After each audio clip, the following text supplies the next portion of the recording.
ملګرو دغه نظم په نن سبا حالاتو باندې تاسو ټولو پښتنو ته په پښتنه مینه باندې ډالۍ. د نظم عنوان دی زما د ګل په شان برباد وطنه. په حقیقت کې ډېر برباد خلک یو، هسې په نوم باندې آزاد خلک یو. ورځ په ورځ ګوره د ماکې دي سیبه، نه مو محفوظې مدرسې دي سیبه. زمونږ په وینو سرې کمرې دي د سکول، زنګ شوي ټولې دروازې دي د سکول.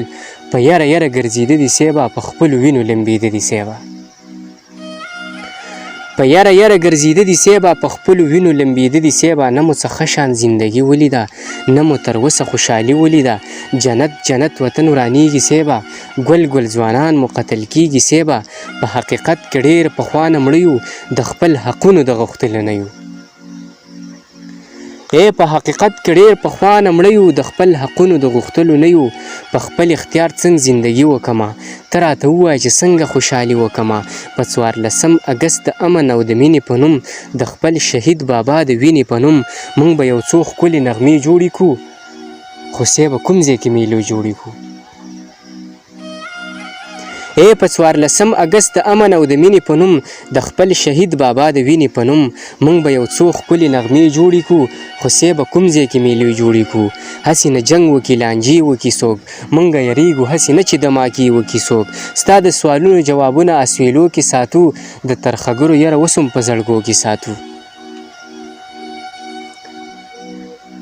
ستا د سوالونو جوابونه اسویلو کې ساتو، د ترخګرو یره اوس هم په زړګو کې ساتو. د یانه ځان راته ډېر بد ښکاري دا ولې وکم، سیبه زه څنګه د ازادۍ په ورځ دا چغه وکم، چې زه په امن یم او ته مې ازاد وطنه. هر چا تر خپله وسه ښه کړلې برباد وطنه، هر چا تر خپله وسه ښه کړلې برباد وطنه. او که نه یاره مونږ څه پوهېږو، ډېرو قصو باندې مونږ نه پوهېږو. مونږ ساده باده د غرونو خلک یوه کوو او په یوه پوهېږو. وخت او حالاتو هوښیار کړي یو، مونږ په معمولي شان اشاره پوهېږو. وخت او حالاتو هوښیار کړي یو، مونږ په معمولي شان اشاره پوهېږو.